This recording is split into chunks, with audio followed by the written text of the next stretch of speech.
ओम नमो भगवते वासुदेवाय। 18वां अध्याय भिन्न भिन्न वर्षों का वर्णन। श्री सुखदेव जी कहते हैं, राजन, भद्राशव वर्ष में धर्मपुत्र भद्रशवा और उनके मुख्य सेवक भगवान वासुदेव की हैग्रीव संज्ञक धर्ममयी प्रिय मूर्ति को अत्यंत समाधि निष्ठा के द्वारा हृदय में स्थापित कर इस मंत्र का जप करते हुए इस प्रकार स्तुति करते हैं। भद्रश्रवा और उनके सेवक कहते हैं, चित्त को विशुद्ध करने वाले ओंकार स्वरूप भगवान धर्म को नमस्कार है।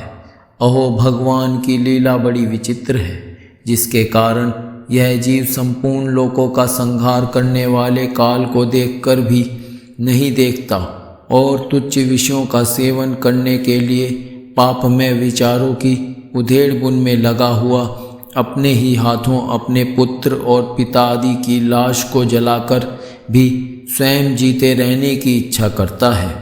विद्वान लोग जगत को नश्वर बताते हैं और सूक्ष्मदर्शी आत्मज्ञानी ऐसा ही देखते भी हैं।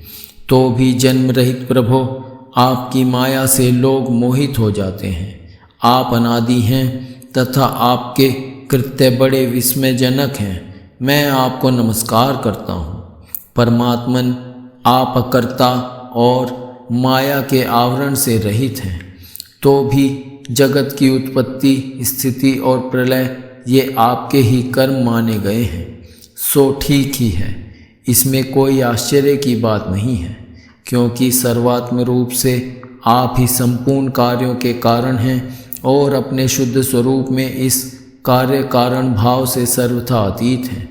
आपका विग्रह मनुष्य और घोड़ों का संयुक्त रूप है। प्रलय काल में जब तमय प्रधान दैत्यगण वेदों को चुरा ले गए थे, तब ब्रह्मा जी के प्रार्थना करने पर आपने उन्हें रसातल से लाकर दिया। ऐसे अमोघ लीला करने वाले सत्य संकल्प आपको मैं नमस्कार करता हूँ। हरिवर्ष खंड में भगवान नरसिंह रूप से रहते हैं। उन्होंने यह रूप जिस कारण से धारण किया था, उसका आगे सप्तम स्कंध में वर्णन किया जाएगा।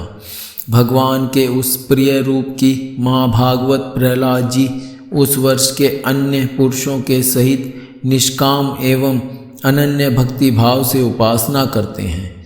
ये प्रहलाद जी महापुरुषोचित गुणों से संपन्न हैं तथा इन्होंने अपने शील और आचरण से दैत्य और दानवों के कुल को पवित्र कर दिया है।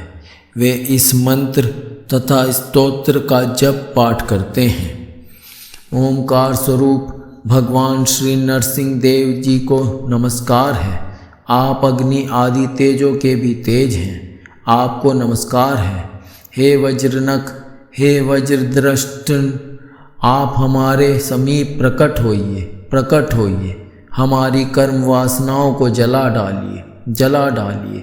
हमारे अज्ञान रूप अंधकार को नष्ट कीजिए।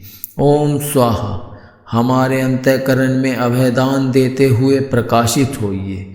ओम क्षौम, नाथ, विश्व का कल्याण हो, दुष्टों की बुद्धि शुद्ध हो, सब प्राणियों में परस्पर सद्भावना हो, सभी एक दूसरे का हित चिंतन करें, हमारा मन शुभ मार्ग में प्रवृत्त हो और हम सबकी बुद्धि निष्काम भाव से भगवान श्री हरि में प्रवेश करे।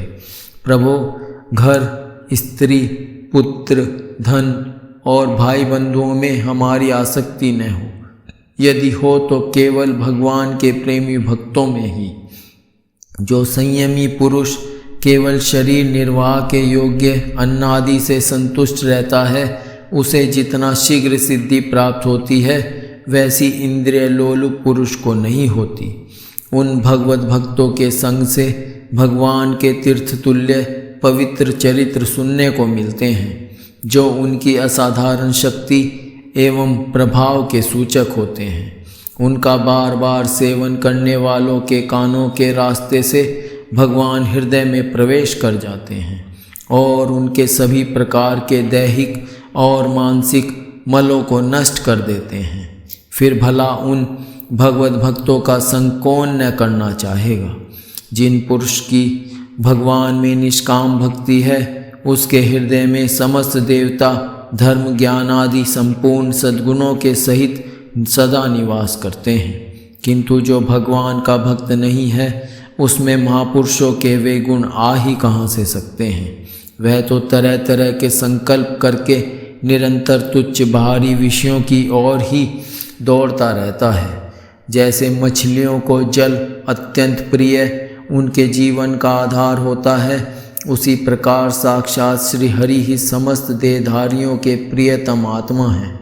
उन्हें त्याग कर यदि कोई महत्वाभिमानी पुरुष घर में आसक्त रहता है तो उस दशा में स्त्री पुरुषों का बड़प्पन केवल आयु को लेकर ही माना जाता है, गुण की दृष्टि से नहीं। अतः असुरगण तुम तृष्णा, राग, विषाद, क्रोध, अभिमान, इच्छा, भय, दीनता और मानसिक संताप के मूल तथा जन्म मरण रूप संसार चक्र का वहन करने वाले ग्रह आदि को त्याग कर भगवान नरसिंह के निर्भय चरण कमलों का आश्रय लो। केतुमाल वर्ष में लक्ष्मी जी का तथा संवत्सर नामक प्रजापति के पुत्र और पुत्रियों का प्रिय करने के लिए भगवान कामदेव रूप से निवास करते हैं। उन रात्रि की अभिमानी देवता रूप कन्याओं और दिवसाभिमानी देवता रूप पुत्रों की संख्या मनुष्य की 100 वर्ष की आयु के दिन और रात के बराबर अर्थात 36 हजार वर्ष है और वे ही उस वर्ष के अधिपति हैं। वे कन्याएं परम पुरुष श्री नारायण के श्रेष्ठ अस्त्र सुदर्शन चक्र के तेज से डर जाती हैं, इसलिए प्रत्येक वर्ष के अंत में उनके गर्भ नष्ट होकर गिर जाते हैं।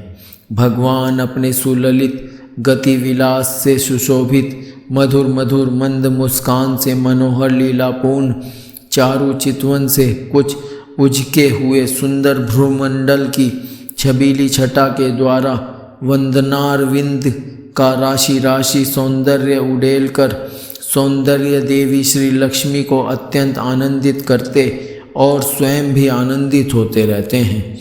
श्री लक्ष्मी जी परम समाधि योग के द्वारा भगवान के उस मायामय स्वरूप की रात्रि के समय प्रजापति संवत्सर की कन्याओं सहित और दिन में उनके पतियों के सहित आराधना और वे इस मंत्र का जप करती हुई भगवान की स्तुति करती हैं। जो इंद्रियों के नियंता और संपूर्ण श्रेष्ठ वस्तुओं के आकार हैं, क्रिया शक्ति, ज्ञान शक्ति और संकल्प, अध्यवसाय आदि चित्त के धर्मों तथा उनके विषयों के अधीश्वर हैं। 11 इंद्रिय और 5 विषय इन 16 कलाओं के युक्त हैं। वेदोक्त कर्मों से प्राप्त होते हैं तथा अन्न में, अमृत में और स्वर्ग में हैं।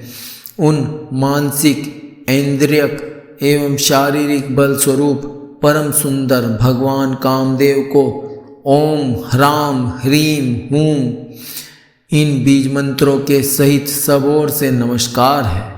भगवान आप इंद्रियों के अधीश्वर हैं। स्त्रियां तरह तरह के कठोर व्रतों से आपकी ही आराधना करके अन्य लौकिक पतियों की इच्छा क्रिया करती हैं, किंतु वे उनके प्रिय पुत्र, धन और आयु की रक्षा नहीं कर सकते, क्योंकि वे स्वयं ही परतंत्र हैं। सच्चा पति, रक्षा करने वाला या ईश्वर वही है जो स्वयं सर्वथा निर्भय हो और दूसरे भयभीत लोगों की सब प्रकार से रक्षा कर सके। ऐसे पति एकमात्र आप ही हैं। यदि एक से अधिक ईश्वर माने जाएं तो उन्हें एक दूसरे से भय होने की संभावना है। अतएव आप अपनी प्राप्ति से बढ़कर और किसी लाभ को नहीं मानते।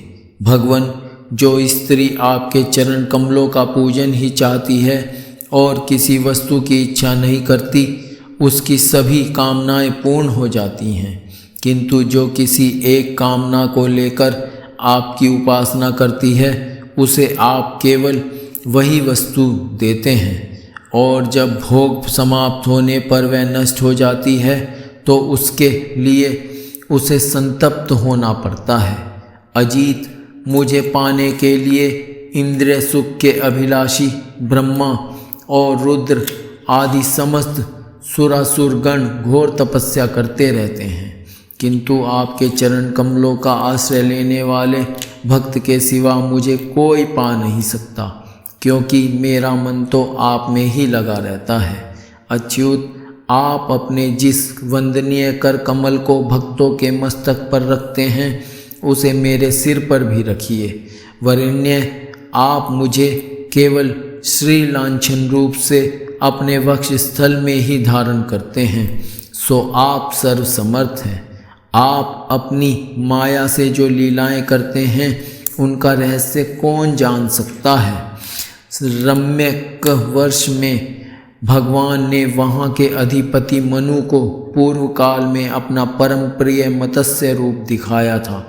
मनु जी इस समय भी भगवान के उसी रूप की बड़े भक्ति भाव से उपासना करते हैं और इस मंत्र का जप करते हुए स्तुति करते हैं।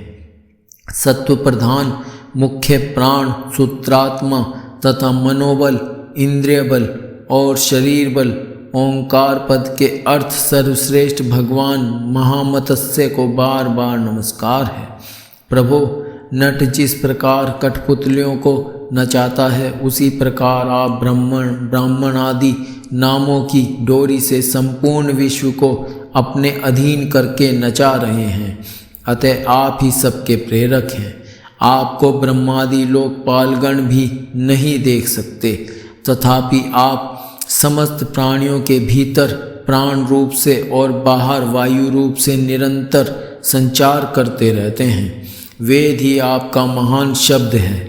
एक बार इंद्रादि इंद्रियाभिमानी देवताओं को प्राण स्वरूप आपसे ढा हुआ, तब आपके अलग हो जाने पर वे अलग अलग अथवा आपस में मिलकर भी मनुष्य, पशु, स्थावर, जंगम आदि जितने शरीर दिखाई देते हैं उनमें से किसी की बहुत यत्न करने पर भी रक्षा नहीं कर सके। अजन्मा प्रभो, आपने मेरे सहित समस्त औषध और लताओं की आश्रय रूपा इस पृथ्वी को लेकर बड़ी बड़ी उत्ताल तरंगों से युक्त प्रलयकालीन समुद्र में बड़े उत्साह से विहार किया था। आप संसार के समस्त प्राण समुदाय के नियंता हैं। मेरा आपको नमस्कार है। हिरण्यमय वर्ष में भगवान कच्छप रूप धारण करके रहते हैं। वहाँ के निवासियों के सहित पितृराज अर्यमा भगवान की उस प्रियतम मूर्ति की उपासना करते हैं और इस मंत्र को निरंतर जपते हुए स्तुति करते हैं। जो संपूर्ण सत्वगुण से युक्त हैं, जल में विचरते रहने के कारण जिनके स्थान का कोई निश्चय नहीं है तथा जो काल की मर्यादा के बाहर हैं, उन ओंकार स्वरूप सर्वव्यापक सर्वाधार भगवान कच्छप को बार बार नमस्कार है। भगवान अनेक रूपों में प्रतीत होने वाला यह दृश्य प्रपंच यद्यपि मिथ्या ही निश्चय होता है, इसलिए इसकी वस्तुतः कोई संख्या नहीं है, तथापि यह माया से प्रकाशित होने वाला आपका ही रूप है। ऐसे अनिर्वचनीय रूप आपको मेरा नमस्कार है। एकमात्र आप ही जरायुज, स्वेदज, अंडज, उद्भिज, जंगम, स्थावर, देवता, ऋषि, पितृगण, भूत, इंद्रिय, स्वर्ग, आकाश, पृथ्वी, पर्वत, नदी, समुद्र, द्वीप, ग्रह और तारा आदि विभिन्न नामों से प्रसिद्ध हैं। आप असंख्य नाम, रूप और आकृतियों से युक्त हैं। कपिलादि विद्वानों ने जो आप में 24 तत्वों की संख्या निश्चित की है, वह जिस तत्व दृष्टि का उदय होने पर निवृत्त हो जाती है, वह भी वस्तुतः आपका ही स्वरूप है। ऐसे सांख्य सिद्धांत स्वरूप आपको मेरा नमस्कार है। उत्तर कुरु वर्ष में भगवान यज्ञ पुरुष वराह मूर्ति धारण करके विराजमान हैं। वहाँ के निवासियों के सहित साक्षात पृथ्वी देवी उनकी अविचल भक्ति भाव से उपासना करती और इस परमोत्कृष्ट मंत्र का जाप करती हुई स्तुति करती हैं, जिनका तत्व मंत्रों से जाना जाता है। जो यज्ञ और क्रतुरूप हैं तथा बड़े बड़े यज्ञ जिनके अंग हैं, उन ओंकार स्वरूप शुक्ल कर्म में त्रियुग मूर्ति पुरुषोत्तम भगवान वराह को बार बार नमस्कार है। ऋत्विजगण जिस प्रकार अग्नि रूप काष्ठखंडों में छिपी हुई अग्नि को मंथन द्वारा प्रकट करते हैं, उसी प्रकार कर्मासक्ति एवं कर्मफल की कामना से छिपे हुए जिनके रूप को देखने की इच्छा से परम प्रवीण पंडित जन अपने विवेक युक्त मन रूप मंथन काष्ठ से शरीर एवं इंद्रियादि को बिलो डालते हैं, इस प्रकार मंथन करने पर अपने स्वरूप को प्रकट करने वाले आपको नमस्कार है। विचार तथा यम नियम आदि योगांगों के साधन से जिनकी बुद्धि निश्चयात्मिका हो गई है, वे महापुरुष द्रव्य विषय क्रिया इंद्रियों के व्यापार हेतु इंद्रियाधिष्ठाता वे देवता अयन शरीर ईश काल और कर्ता अहंकार आदि माया के कार्यों को देखकर जिनके वास्तविक स्वरूप का निश्चय करते हैं, ऐसे मायिक आकृतियों से रहित आपको बारंबार नमस्कार है।